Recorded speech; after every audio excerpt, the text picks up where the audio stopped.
Welcome to Glow of the Dead, where the dimmest lights lead to the darkest places.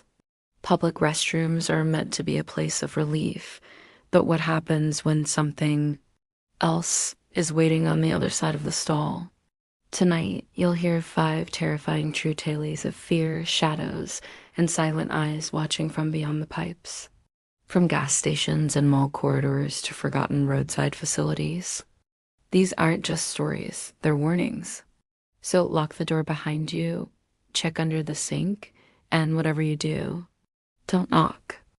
Jamie had been on the road for nearly 11 hours, the desert heat clinging to his skin even after sundown. He was hauling supplies west toward Nevada, somewhere along a near-empty stretch of Arizona highway. He wasn't scared of the dark. He wasn't superstitious. But there was something about traveling alone at night, just enough silence to make your thoughts loud. Around midnight, his bladder was screaming. He spotted a glowing sign flickering in the distance, Pete's Fuel and Food. No other cars, no music playing, just the buzz of dying neon. He pointed toward a shadowy alley along the side of the building. The temperature dropped noticeably. The side of the building was quiet, unnaturally so. No crickets, no wind. Just the echo of his boots on concrete. He pulled in, parked, and stepped into the small convenience store. A bell jingled as he entered. The clerk, a weathered man in a frayed baseball cap, barely looked up. "Bathroom?" Jamie asked. The man grunted and slid a warped wooden key across the counter attached to a huge slab of plastic with "Outback" scratched into it. Inside, fluorescent lights flickered above cracked tiles and grimy walls. A sink of bleach and something else, something faintly metallic, like rust or blood. Jamie grimaced, stepping outside. The bathroom door was rusted, chipped, and creaked loudly as he unlocked it. The second stall door hung open, its walls covered in carved words over and over again. "Debbie, Debbie." There were 3 stalls. The first had no door. The toilet was shattered, a spider's web of porcelain. He tried not to focus on the carved letters, but they were everywhere, on the walls, on the metal toilet paper holder, even on the underside of the toilet seat. Jamie was about to take the second stall when he heard it. The third stall was closed, its metal door strangely clean, almost untouched. Sobbing, it was faint but unmistakable, coming from behind the door of the third stall, not a cast shadow, more like a void. Shapeless. The stall door creaked behind him, even though he hadn't touched it. Pulsing slightly, he paused. Hello?" He called. Then a whisper dry and cracked, like someone hadn't spoken in years. The sobbing stopped instantly. As he pushed open the bathroom door, a freezing draft blasted him in the face. He didn't turn around. He couldn't. A beat of silence. "Don't look." Jamie stood frozen. Something about the voice was wrong. It didn't sound like a warning to him, but to itself. He took a step back. But his bladder was still urgent, and the only usable stall was the second one, Debbie's Shrine of Scratches. Reluctantly, he entered. The second stall was narrow, claustrophobic. He tried to hurry. The voice. And how, just before he left, he swore he saw a face in the mirror above the cracked sink one with hollow eyes and lips mouthing the words. Then the whisper came again. "Don't look, don't look." Jamie's heart pounded. Against every instinct, his eyes drifted downward toward the floor of the third stall. No feet. Didn't report it. Cops don't come out here fast. Girl came through late.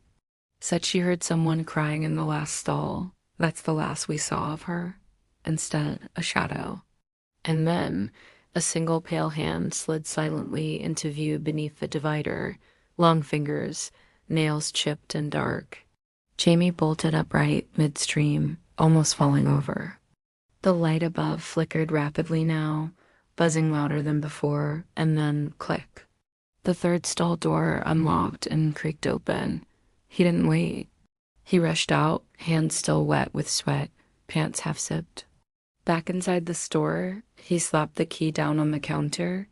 The clerk finally made eye contact. "You went in already?" the man asked, brow furrowed. "Yeah," Jamie replied, trying to act calm, heart racing. The clerk blinked slowly. "That's strange. We haven't handed that key out since Debbie went missing last week." Jamie stared at him. "What?" The man shrugged. Jamie turned and walked out. Got in his truck, drove. He didn't stop again until sunrise. But he kept thinking about the name etched everywhere. "Don't look." Marissa never thought she'd be scared of a restroom. Not after 6 years working as a night custodian for Hillside Mall. Her job was mostly solitary. She didn't mind. She liked the quiet. Strange drafts, odd smells, the usual spooky maintenance gossip. Marissa laughed it off, at least she used to. Everything on that floor was closed, shuttered shops, popcorn machines gathering dust. The hall leading to the restroom was always unusually cold. She felt it before she even reached the door. The mall, slowly losing stores to online shopping, had become a husk of itself, especially at night. Empty corridors, echoing escalators, dimmed skylights that gave the whole place the feel of a giant tomb. Her least favorite part, cleaning the restrooms, specifically the third-floor women's bathroom, tucked away near the old movie theater that had been shut down for over a year. She waved her hand toward the light switch, and after a few seconds of hesitation, the overhead fluorescents stuttered on one by one. Some were dim, others flickered. The entire space pulsed like it was breathing. Even the other janitors whispered about it. They said something was wrong with that place. Motion sensors failed often. Lights flickered even after replacements. That Thursday night started like any other. She muttered, pulling out her phone and switching on the flashlight. She arrived at 9 p.m., pushed her cart through the automatic doors, clocked in, and started the checklist. Food court, main atrium, lower-level restrooms. She always checked them first before starting. By 11:30, it was time to head to the third floor. Her cart squeaked as she wheeled it down the hallway, the rubber mats thumping under the wheels. As expected, the motion sensor lights didn't work. Of course. Inside, the air felt thick, heavy, like walking into a sealed room after a flood. The restroom had 5 stalls. "Custodial?" she called out. "Anyone in here?" Silence. All the stall doors were ajar, empty. She turned to get her mop when something behind her clicked. The sound of a stall door locking. She spun around. The second stall was now shut. Had she missed it? "Hello?" she called again, louder this time. She turned off the faucet, shook out her hands, and reached for her mop to just get it done. Still nothing. She stepped forward cautiously and bent slightly to look underneath the door. No feet. That should have been a relief, but instead her chest tightened. The air felt colder here, like the whole room was pushing inward. She reached out and gently pushed on the stall door. It creaked open slowly, empty, but as it opened fully, she saw something scratched into the inside of the door, occupied, carved deep and uneven, over and over again. That's when she heard it. A voice, dry, whispery, like someone talking through broken teeth, right behind her. Occupied, she spun around. The room was still. No one. Then nails, long, sharp, scratching along the tile. She backed away, heart pounding. She told herself she was tired, that maybe she imagined it. Just as her hand found the knob, her phone buzzed, a vibrating alert in her pocket. Somehow, even with no signal, her mall security app activated. Then the lights cut out completely, pitch black. She gasped. Her flashlight had switched off. No signal. The air grew dense. And from the far corner of the room, one by one, the stall doors slammed shut. Bang, bang, bang, bang, she screamed, stumbling backwards and tripping over the mop bucket. Then silence, until something began crawling under the stalls. She could hear the rustling, dragging, low, slithering. Apparently, it had vanished from the cloud. Marissa crawled to the door, scrambling to find the handle in the dark. A notification, Zone 3F, motion detected, women's restroom, 11:42 p.m. Tap for live view. With shaking hands, she tapped the screen. The live feed opened, grainy, green night vision static. The restroom appeared still. But then the camera panned slightly, as if someone was manually controlling it. The lens stopped on the mirror. Marissa stared. There was a figure standing behind her cart, tall, gangly limbs, no face. Just darkness. Its hand reached toward the mop handle, and then it turned to look directly at the camera. The feed glitched, distorting into static. The bathroom door finally opened, slamming hard against the wall, and the lights blinked back on. All 5 stalls were wide open again. The mirror cracked. The carvings gone. She didn't wait. She left the mop, left her cart, left the checklist. The next morning, her supervisor asked about the footage. Marissa put in her resignation the same day. But even weeks later, she still got one strange push notification every Thursday night, always the same time. Zone 3F occupied. Tyrese was on his way back home from a college tour with 2 of his buddies.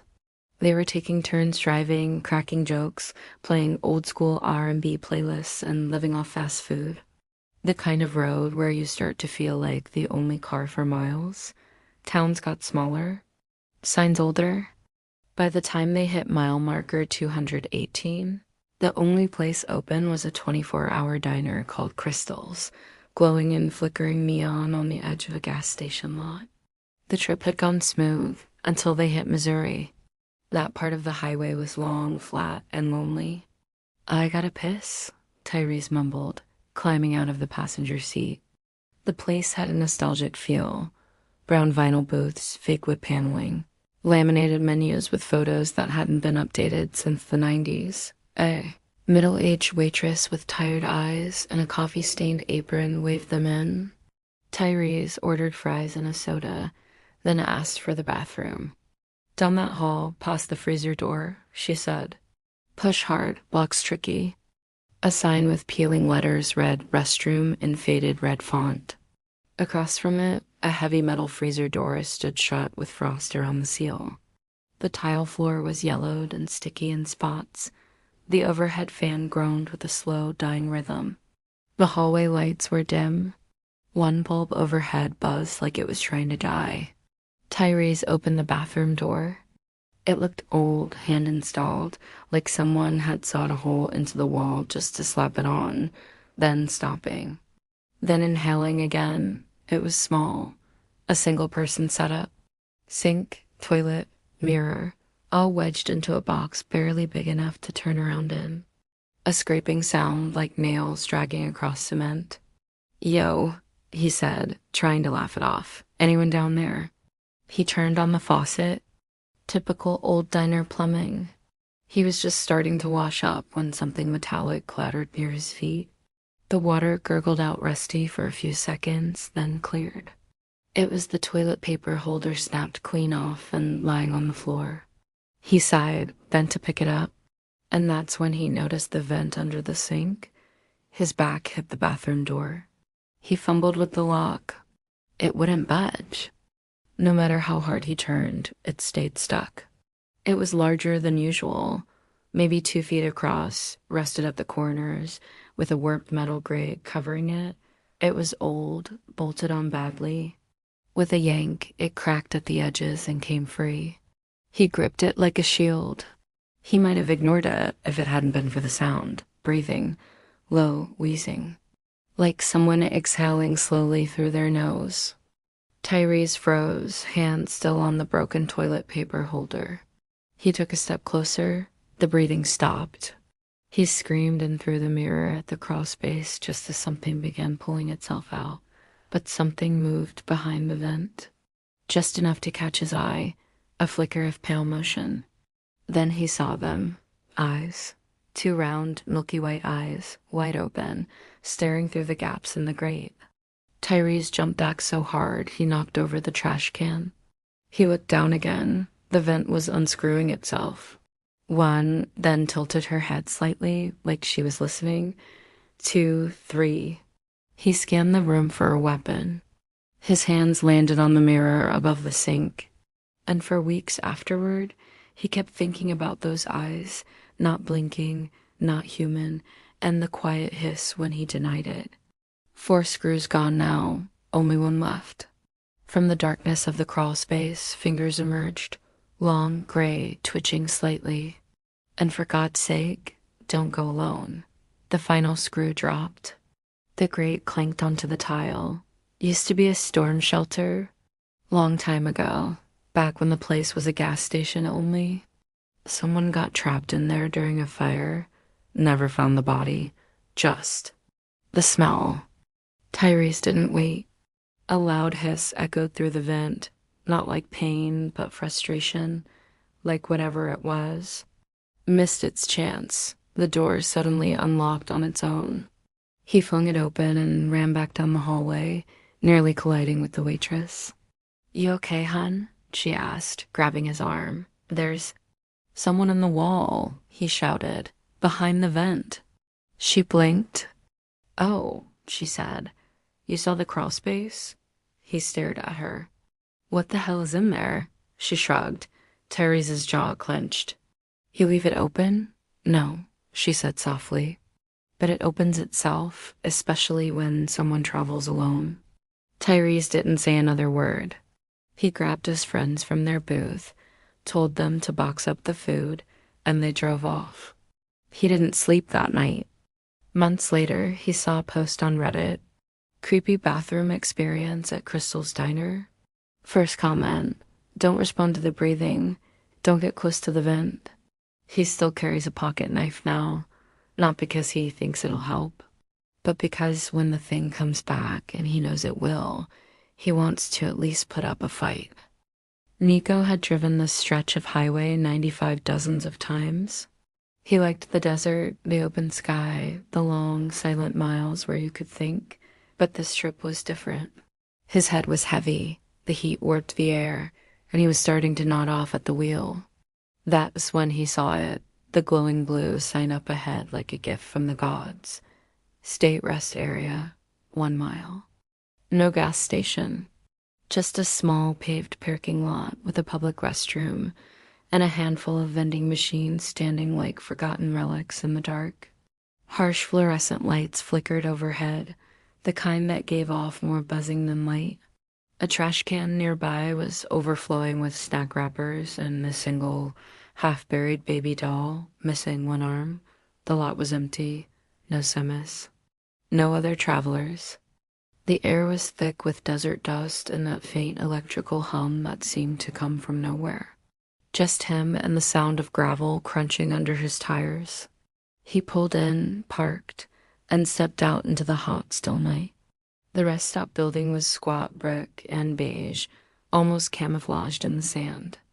The kind of chill that clings to your skin, that has no business being in a bathroom built in the middle of the desert. Nico shivered, suddenly cold. The third was open, with its lock busted off and a toilet bowl that looked like it hadn't been cleaned since the Clinton administration. The men's room door creaked open with a long groan when he pushed it. Inside, the air was freezing, much colder than outside, unnaturally so. The space was standard, a row of urinals, 4 toilet stalls, cracked mirrors, soap dispensers with pink-crusted slime. Nothing unusual, until you looked closer. The first 2 stalls were clearly locked, doors shut tight, feet visible under each one. But it was the 4th stall, the far one, that caught his attention. The door was closed, but no feet were visible underneath. He called out, "Someone in there?" No answer. He stared at the last one, unsure whether to run or open it. Just silence. He took a step forward, then another, knocked once, twice, still wet. The air got colder. The buzzing from the ceiling lights intensified. And then, without thinking, a third knock. And that's when he heard it. A voice, male, low, hollow, and impossibly close. Coming not from behind the door, but from just beside his ear. Wrong number, the feet from earlier. Gone.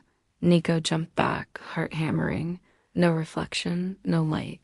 His jaw hung slightly open as if dislocated. He spun around. The room was empty. The first two stalls still showed feet. Okay, he muttered. Okay, what the hell? He stepped toward the third stall instead, thinking it was safer. A paper bag inside, one crumpled, as if something had shifted from the inside. It wasn't. Inside was graffiti that hadn't been there before. Fresh red ink. 3 knocks means yes, he blinked. Someone was in the last stall. He looked dead or something. Then the first stall door creaked open. Nico looked toward it, empty. He stepped back toward the sinks. Then the last stall door slowly opened. Inside stood a man, or at least the shape of one. He was tall, wearing what looked like a janitor's uniform. But everything else was wrong. His skin was paper white, lips dark and stretched unnaturally wide. His eyes were hollow, literal holes into blackness. And then he raised his hand and rapped on the stall door behind him. Knock. They found him slumped against the door, like he was waiting for someone to find him. Only the door was locked from the inside. Knock, knock. The door slammed shut on its own. And when Nico looked again, the figure was gone. He ran out of that bathroom so fast he slammed into the side of the vending machines. A voice from behind startled him. You all right, kid? An old man leaned against the wall near the building, sipping from a metal thermos, security jacket, mismatched shoes. I think I saw something in the bathroom, Nico said, breathless. The man held up a hand. You knocked, didn't you? Nico blinked. What? You knocked 3 times, the old man sighed. They always do. Who was that? What the hell just happened? The man stared off toward the restroom. That stall's been sealed shut since '98. Kid hitchhiker went missing. Nico's throat tightened. They say if you knock 3 times, he thinks you're the one who left him there. And if you answer him... The man turned his gaze to Nico, eyes pale with something far older than tiredness. He follows you home? Nico didn't sleep that night. And when he got to Flagstaff, he didn't tell his brother what happened. But sometimes when he's in a restroom now, at a gas station, a bar, or even his own apartment, he hears it. Not from behind the stall door, but from inside the mirror. Knock, knock, knock. Tasha never believed in ghosts. Not growing up in South Central LA, not during her stint in county lockup. And definitely not while pushing a mop through Pineview Mall's crumbling, echo-filled hallways every night. But that was before she got assigned to the abandoned wing. The Pineview Mall wasn't officially dead, but it was on life support. Half the food court vendors were gone. Department stores sealed their second floors. And the corridor on the east side, once home to trendy boutiques and a retro arcade, had been shut down completely after a Black Friday tragedy 5 years back. A 10-year-old boy went missing. He walked into the east wing with his older brother to use the restroom. Only one of them came out. They searched for days, dogs, volunteers, cops. Never found the body. Security footage cut out. The cameras glitched. It became one of those internet mysteries with grainy YouTube breakdowns and TikTok conspiracies. But to Tasha, it was just another place that needed cleaning. At least, that's what she told herself. Until Tuesday night.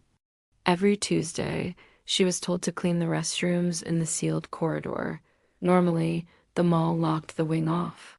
But management gave her a key, an old brass one on a red lanyard that always felt unnaturally cold. Just prop the gate open while you're in there, her supervisor said. The fluorescent lights above her buzzed louder than usual, casting long, jittery shadows across the floor. Be quick, don't linger. And whatever you do, don't go under the sink. He said it like a joke. She assumed it was some weird hazing ritual, so, of course, she didn't take it seriously. Then she reached it, the women's restroom, just past a forgotten Claire's and a shuttered Spencer's Gifts. At 1:33 a.m., she wheeled her cart to the iron gate that sealed the wing. Her footsteps echoed through the empty corridor. The moment she stepped past the threshold, she felt it. The temperature dropped. Her skin prickled with cold. And not just any cold, emotional cold. The kind that feels like walking into a funeral home hours after everyone has left. The silence wasn't just quiet, it was waiting. She pushed on, passing boarded storefronts and empty display windows covered in dust. The restroom door creaked open.